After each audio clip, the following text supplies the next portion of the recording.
Mutual holding, kepemilikan mutual, kepemilikan timbal balik. Nah, diharapkan setelah mempelajari materi kepemilikan mutual, mampu untuk menyusun laporan konsolidasi untuk kepemilikan mutual, baik menggunakan metode ekuitas.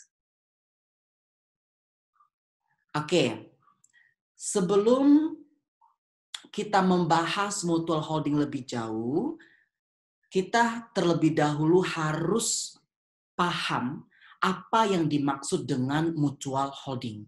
Apa sih kepemilikan mutual? Apa sih kepemilikan timbal balik? Nah, mutual holding merupakan kepemilikan saham oleh perusahaan yang berafiliasi. Artinya apa? Biasanya di dalam satu kelompok usaha, perusahaan-perusahaan yang tergabung dalam kelompok usaha tersebut saling memiliki saham. Nah, itulah yang kita sebut dengan mutual holding. Nah, di dalam mutual holding ada dua tipe atau dua bentuk. Yang pertama, parent mutually held, dan yang kedua, subsidiary mutually held.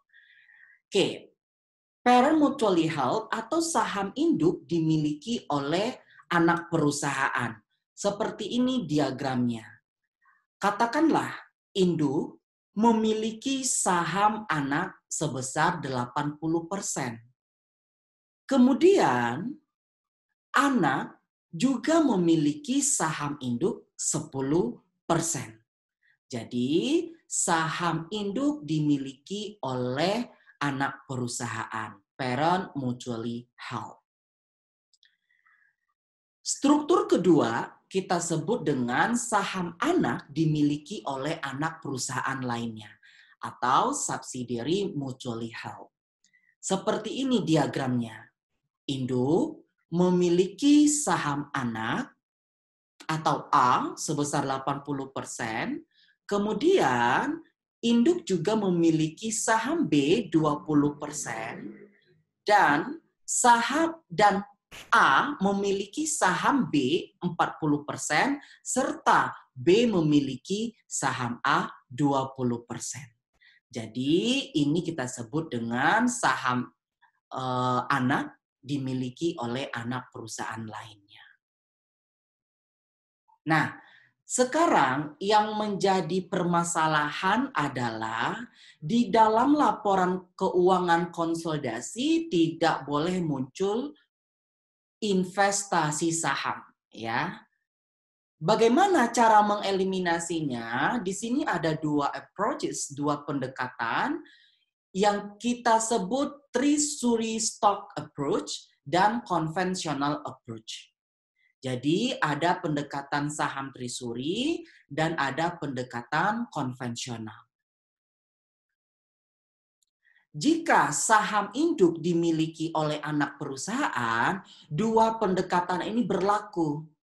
Bisa menggunakan saham treasury, bisa menggunakan konvensional.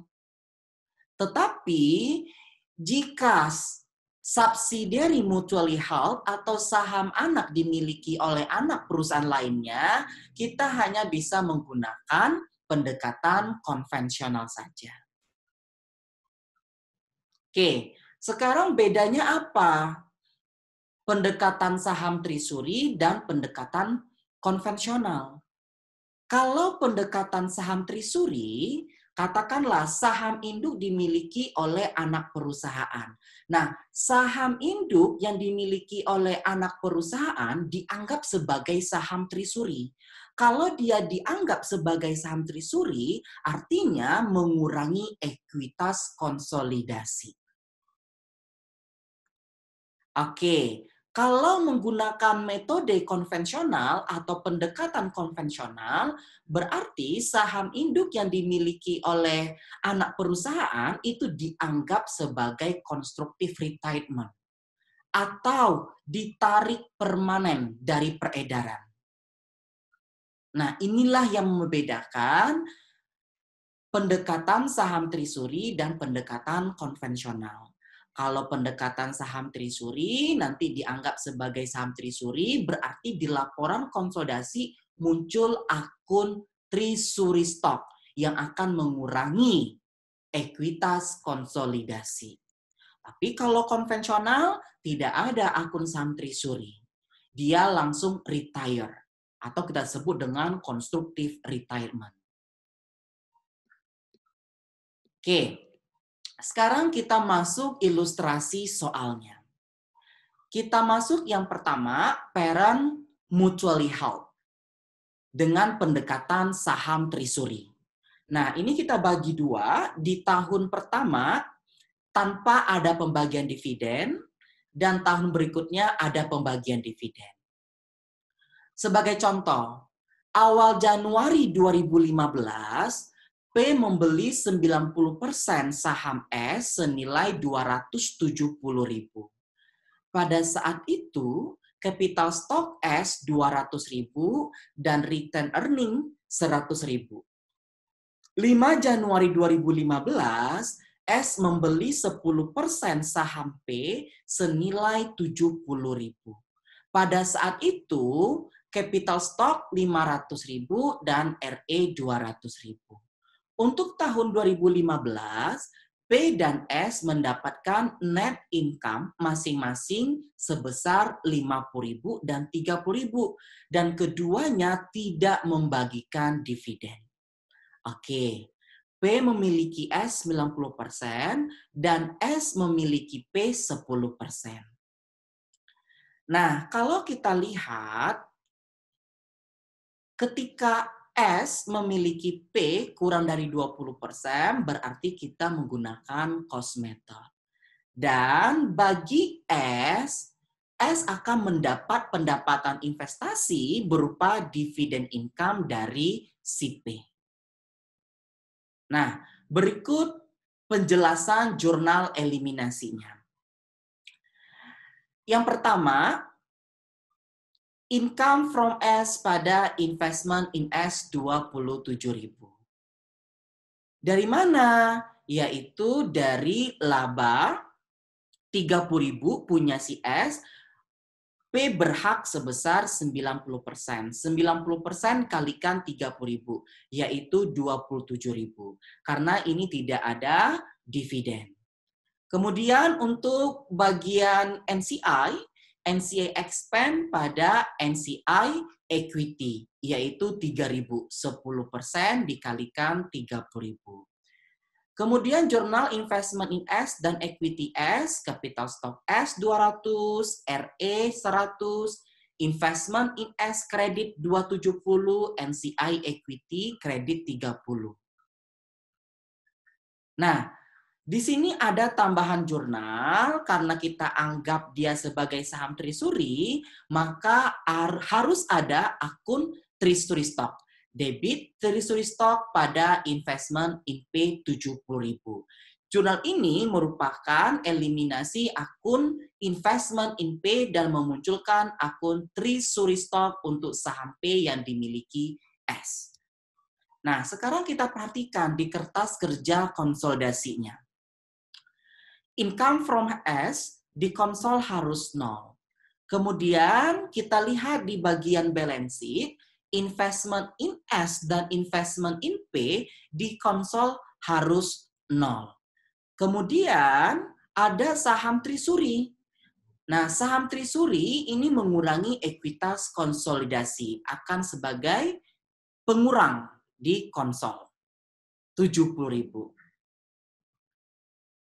Oke, sekarang kasus yang kedua, bagaimana dengan adanya pembagian dividen. Katakanlah di tahun 2016, kedua perusahaan melaporkan net income sendiri dan dividen masing-masing sebagai berikut. Separate earnings atau separate income P 60.000, S 40.000. Dividen P 30.000, dividen S 20.000. Nah, berarti ini sudah di tahun kedua. Oke, di buku P akan menjurnal debit investment in S pada income from S 38.700. Dari mana? Oke, pertama si S akan mengakui dividen income sebesar 30.000 dikalikan 10%. Tadi kan P memiliki S 90%, S memiliki P 10%. Nah, S akan mendapat dividen dari P, yaitu 10% kalikan 30.000, dapat 3.000. Sekarang laba si S menjadi 43.000. Dari mana? Dari 40.000 ditambah 3.000, 43.000. Nah, dari 43.000, P berhak mendapat bagiannya sebesar 90%. Jadi 43.000 kali 90% dapat 38.700. Sehingga P akan menjurnal investment in S pada income from S 38.700. Kemudian P mendapat dividen dari S yaitu 20.000 dikali 90%. P akan menjurnal debit cash, kredit investment in S sebesar 18.000. Karena P memberikan dividen kepada S, maka P harus mengurangi dividen beriringan dengan mengurangi income from S-nya. Dengan menjurnal di buku P, debit income from S, kredit dividen sebesar 3.000. Jadi nanti di kertas kerja konsolidasi, dividen P 30.000 bukan angka 30.000 lagi, tapi setelah dikurangi 3.000, yaitu 27.000. Nah, berikut jurnal eliminasinya. Income from S 35.700, kredit dividen 18.000, kredit investment in S 17.700. Dari mana 35.700 income from S-nya? 38.700 dikurangkan dengan 3.000, yaitu 35.700. Kemudian di sini ada jurnal tambahan, dividen income pada investment in S, 3.000. Yang ini, 3.000. Oke, kalau digabung, debit income from S 35.700, debit dividend income 3.000, kredit dividen 18.000, kredit investment in S 20.700. Nah, kemudian jurnal untuk investment in S dan equity S, RA beginning, common stocks, investment in S 297, NCA equity 33 di kredit. Untuk NCA share, debit NCA expense 4.300, dari mana 4.300? 43.000 kalikan 10%. Kemudian kredit dividen 2.000 dan kredit NCA equity 2.300. Karena kita menggunakan pendekatan saham trisuri, berarti ada jurnal debit trisuri stock, kredit investment in P, yaitu eliminasi investment in P dan memunculkan akun trisuri stock. Nah, berikut tampak di kertas kerja konsolidasi. Income from S di konsol harus 0, dividen income si S mendapat dividen 3.000 dari P akan muncul di laporan keuangannya 3.000, nanti juga dieliminasi sehingga di konsol harus 0. Kemudian investment in S dan investment in P juga harus 0 di konsol karena sudah dieliminasi. Nah, karena menggunakan saham trisuri, di sini Anda perhatikan ada trisuri stock, ya. Ini mengurangi ekuitas konsol. Dan dividen P. Di dividen P awalnya 30.000, di P harus muncul angka 27.000 karena sudah diberikan 3.000 ke S. Nah, itulah menggunakan pendekatan saham trisuri. Sekarang menggunakan konvensional. Nah, kalau menggunakan konvensional berarti kita nanti menyelesaikan menggunakan persamaan matematika. Nah, sebagai ilustrasi tanpa pembagian dividen terlebih dahulu. Awal Januari 2015, P membeli 90% saham S senilai 270.000. Pada saat itu, capital stock 200.000, dan RE 100.000. 5 Januari 2015, S membeli 10% saham P senilai 70.000. Pada saat itu, capital stock 500.000 dan RE 200.000. Nah, ingat teorinya, kalau konvensional berarti saham induk yang dimiliki oleh anak dianggap konstruktif retirement atau dihentikan peredarannya. Nah, pada saat S membeli saham induk sebesar 10%, 70.000, berarti investment in S akan berkurang di kredit 70.000. Dengan diiringi ekuitas P juga berkurang sebesar 10%. Nah, seperti ini jurnalnya. Debit capital stock 50.000, debit RE 20.000, kredit investment in S 70.000.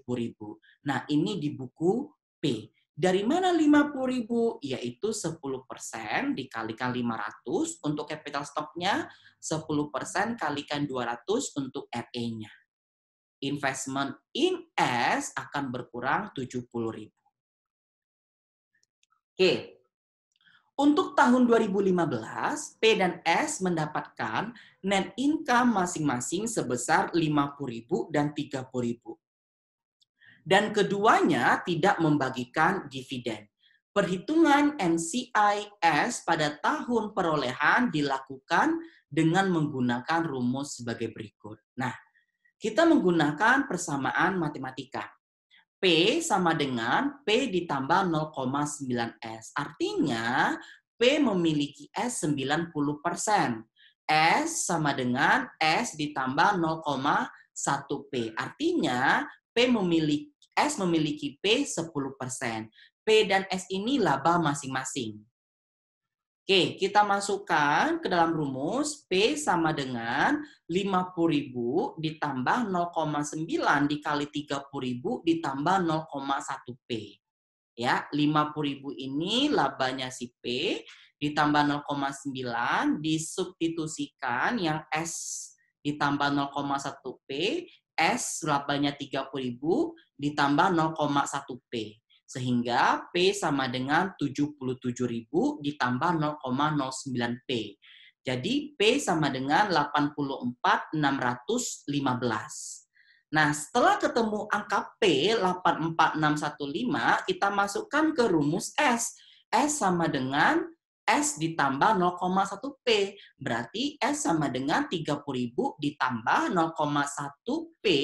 0,1 kali 84.615 yaitu 8.462. Jadi S 38.462. Sudah ketemu P, sudah ketemu angka S. Nah, berapakah income from S? Ingat, P memiliki S 90%, tetapi S juga memiliki P 10%. Nah, untuk mencari income from S-nya, berarti 0,9S dikurang 0,1P, yaitu sebesar 26.154. Sedangkan untuk perhitungan NCI Expand berarti dari S 10% dikalikan S 10% dikalikan 38.462 yaitu 3846. Nah, dari perhitungan matematis ini kita ketemu income from S-nya, kita ketemu NCI Expand-nya, baru kita pindahkan angka ke dalam jurnal. Income from S pada investment in S 26154. Dari sini 26154. Kemudian investment in S and equity S. Kemudian NCI Expand pada NCI equity karena tidak ada dividen 3846. Nah, kemudian yang membedakan dengan saham Trisuri, kalau saham Trisuri di sini ada jurnal atau memunculkan akun Trisuri Stock. Trisuri Stock pada investment in P. Tapi kalau konvensional tidak ada akun saham Trisuri. Debitnya investment in S dan kreditnya investment in P. Tampak sebagai berikut kertas kerja konsolidasi. Income from S-nya 26154 di konsol harus 0. Investment in S dan investment in P harus 0 di konsol. Tidak ada akun saham treasury. Sekarang kasus bagaimana ada pembagian dividen. Katakanlah di tahun kedua, di tahun 2016, laba P 60.000, laba S 40.000, dividen P 30.000, dan dividen S 20.000. Nah, sekarang ada pembagian dividen. Oke, persamaan matematisnya P sama dengan P ditambah 0,9 S, S sama dengan S ditambah 0,1 P. Nah, tadi laba P 60.000, P sama dengan 60.000 ditambah 0,9, masukkan rumus S ini, S 40.000 ditambah 0,1 P. Sehingga akan ketemu angka P sebesar 105.495. Nah, setelah angka P ketemu, berarti kita mencari S. S berarti 40.000 ditambah 10.549, yaitu 0,1 P. Ketemu 50.549. Nah, untuk mencari income from S, berarti 0,9 S dikurangi 0,1 P, yaitu 34.945. Dan NCI expense-nya 10% S, yaitu 5.055. Nah, berikut jurnal eliminasinya. Debit income from S 34.945, kredit dividen 18.000, kredit investment in S 16.945. Nah, di sini karena ada pembagian dividen, debitnya dividen income, kreditnya investment in S 3.000.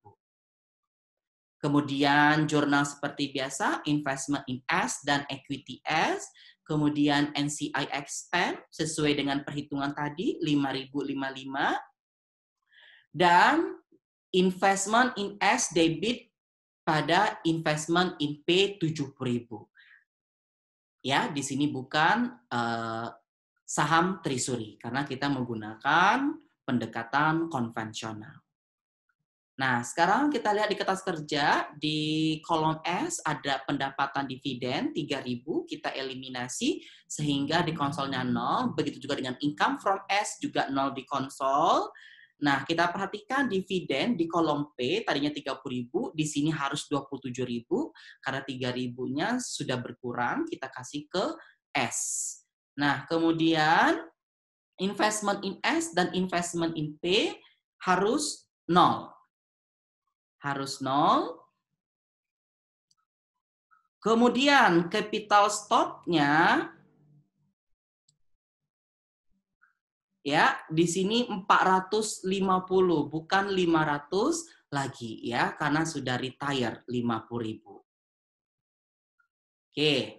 Itulah parent mutually held. Sekarang masuk kita ke subsidiary mutually held. Saham anak dimiliki oleh anak perusahaan lainnya. Nah, sebagai contoh, P memiliki 80% saham S. S memiliki 70% saham T. T memiliki 10% saham S. P memiliki 80% saham S. S memiliki 70% saham T. Dan T memiliki 10% saham S. S dan T saling memiliki saham. P membeli 80% saham S pada 2 Januari 2014 senilai 260.000. Saat itu, stockholders equity S terdiri dari capital stock 200.000 dan RE 105. Fair value dan book value net asset S sama, selisih cost dengan fair value dialokasikan ke goodwill 20.000. S membeli 70% saham T pada 2 Januari 2015 senilai 105. Saat itu, stockholders equity S terdiri dari capital stock 100.000 dan RE 40.000. Fair value dan book value net asset S sama, selisih cost dengan fair value dialokasikan ke goodwill 10.000. T membeli 10% saham S pada 31 Desember 2015 senilai 40.000. Saat itu, stockholders equity S terdiri dari capital stock 200.000 dan RE 200.000. Fair value dan book value net asset S sama. Untuk tahun 2016, ketiga perusahaan melaporkan laba masing-masing dan dividen sebagai berikut. Nah, net income from separate operation P112, S51, T40. Dividen P50, S30, T20. Nah, kalau subsidiary mutually held, saham anak dimiliki oleh anak perusahaan lainnya hanya menggunakan pendekatan konvensional saja. Kalau menggunakan metode pendekatan konvensional, berarti kita menggunakan formula atau perhitungan matematis. Nah, sekarang kita langsung menggunakan 3 persamaan, PST. Nah, P sama dengan 112.000 ditambah 0,8 S, S sama dengan 51.000 ditambah 0,7 T, dan T sama dengan 40.000 ditambah 0,1 S. Nah, sekarang kita selesaikan dulu persamaan S dan T. S sama dengan 51.000 ditambah 0,7 T, T-nya masukkan 40.000 ditambah 0,1 S. Sehingga S angkanya akan ketemu 84.946. Setelah S ketemu angkanya 84946, masukkan ke P. P sama dengan 112.000 ditambah 0,8 S, yaitu P179.957. Sehingga untuk T 40.000 ditambah 0,1 S 48495. Berapakah income from S, income from T? Nah, income from S-nya 179.957 dikurangkan dengan separate income, CP 112. 179.957 dikurang 112.000, yaitu 67.957. Atau bisa cara lain, P memiliki S 80%, berarti 80% S. 80% dikalikan 84946 akan ketemu angka 67.957. Nah, untuk income from T 70% dikalikan 48497 bagi CS, yaitu 42441. Nah, untuk NCI expand S 8495 dan NCI expand T 14548. Oke, nah inilah tampak kertas kerja kalau subsidiary mutually held pendekatan konvensional. Oke, sekarang kita masuk ke ilustrasi yang lebih komprehensif.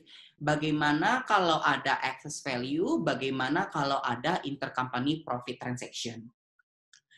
Kita yang pertama dulu, parent mutually held, saham induk dimiliki oleh anak perusahaan. Katakanlah P memiliki S 80% dan S memiliki P 10%. Pendapatan terpisah, induk 10.000, anak 8.000. Dividen, induk 8.000, dividen anak 5.000. S menggunakan metode cost. Nah, pendekatan pertama yaitu saham treasury. Tidak ada excess. Ini merupakan income allocation-nya. Separate income, induk 10.000, anak 8.000. Anak akan memperoleh dividen sebesar 800, yaitu 10% kali 8.000, sehingga menambah pendapatan si anak menjadi 8.800. Nah, dari 8.800 ini, si induk akan memperoleh pendapatan investasi sebesar 7.040. Setelah itu, eliminasi dividen dari induk ke anak, perlakuannya sama seperti downstream, ya. Sehingga pendapatan investasi dari anak yaitu 6.240, CI atau consolidated income-nya 16.240 dan NCI 1.760. Kemudian bagaimana kalau ada excess? P membeli S dengan excess 2.000. Alokasi ke paten 5 tahun.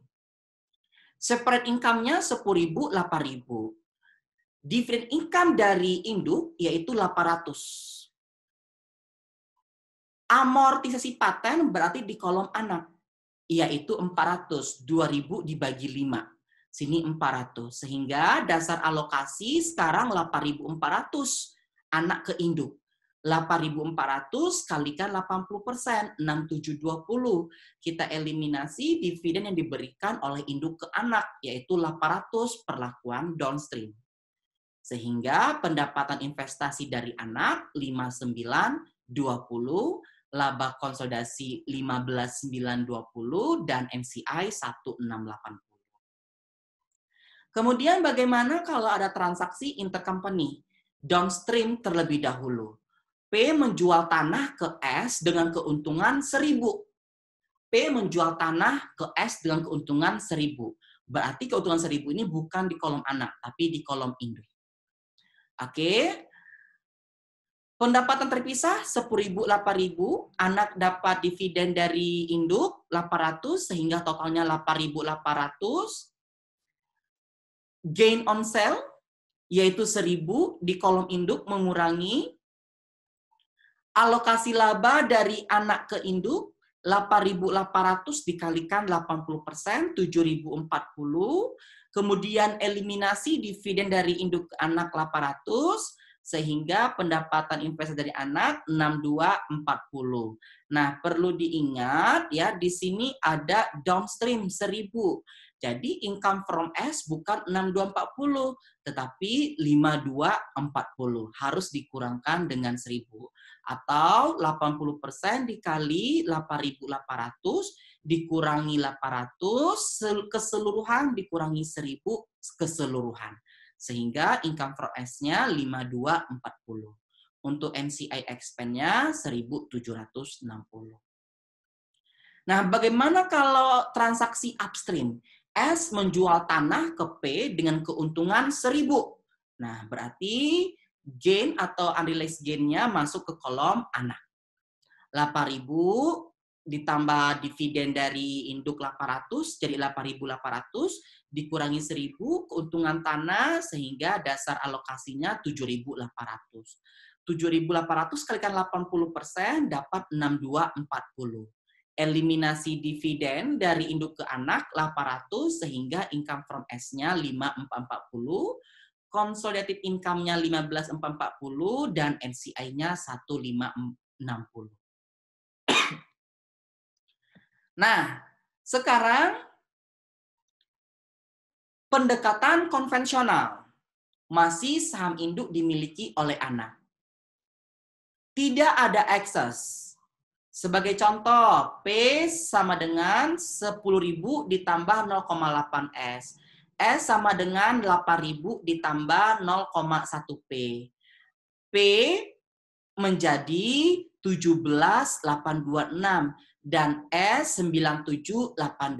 Setelah kita ketemu angka P dan S, kita menghitung berapa CI, income from S, dan NCI-nya.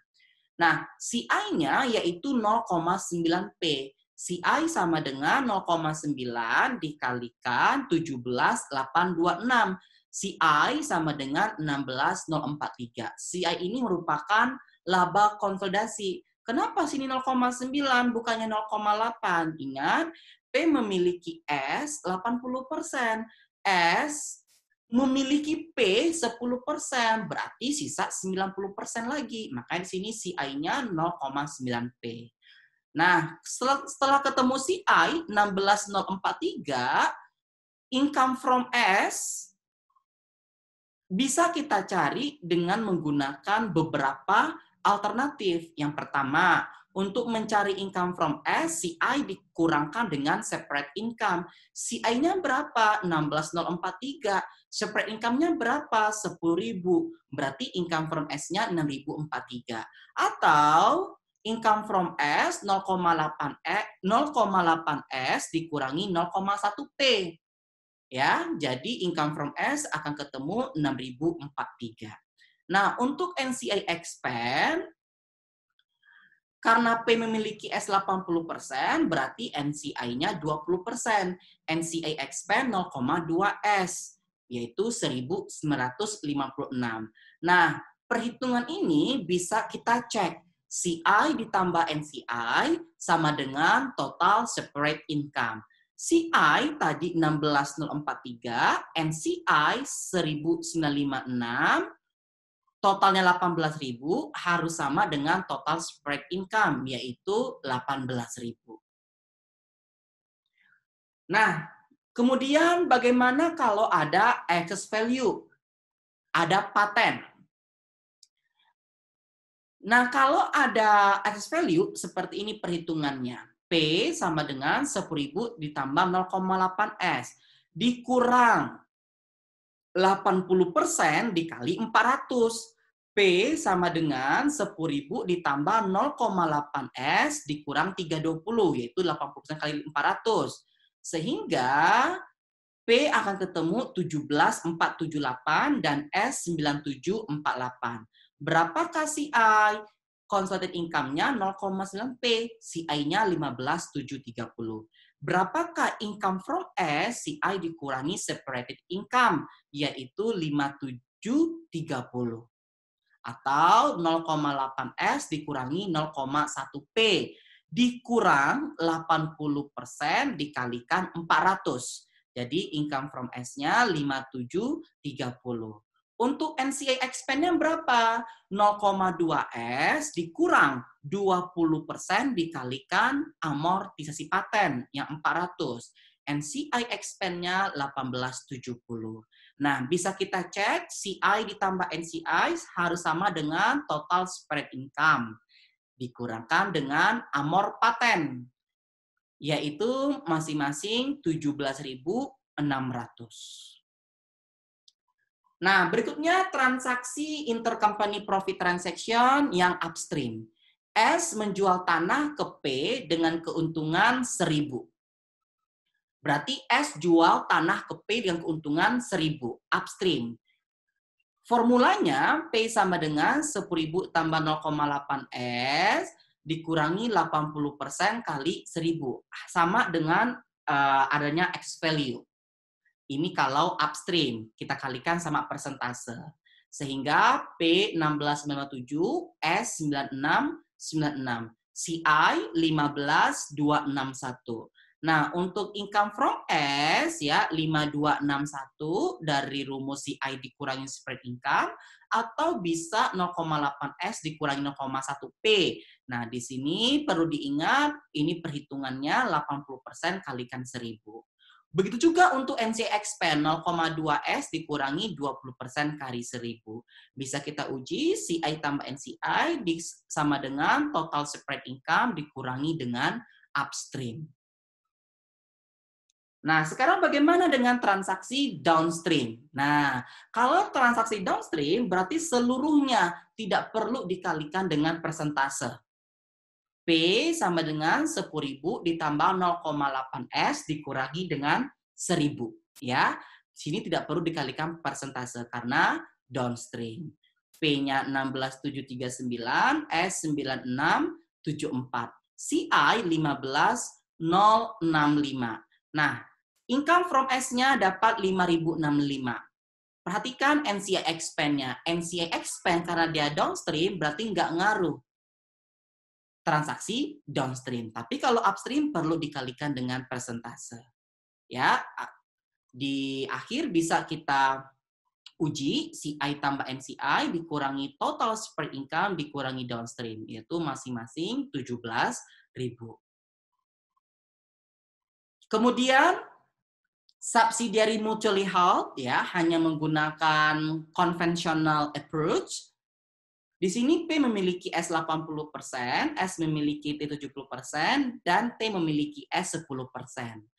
P 112 laba terpisah, S-nya 51, dan T laba terpisahnya 40. Dividen P 50, S 30, T 20. Nah, contoh transaksi ada excess value. P membeli S dengan excess 2.500. Alokasi ke paten 5 tahun. Amortisasi paten per tahun yaitu 2.500 bagi 5 yaitu 500. Paten P ke S. P sama dengan 112.000 ditambah 0,8 S. Nah, S 51.000 tambah 2.500 ditambah dengan 0,7 T. T sama dengan 40.000 0,1 S. Nah, di sini kita perhatikan setelah kita ketemu PST, kemudian CI 178,806, kemudian kita cari NCI expand-nya. Kemudian kita cari NCI expand T-nya. Nah, nanti bisa kita uji yaitu CI plus NCI-nya. Nah, inilah subsidiary mutually held. Oke, demikian pembahasan materi mengenai mutual holding, kepemilikan mutual, atau kepemilikan timbal balik. Terima kasih.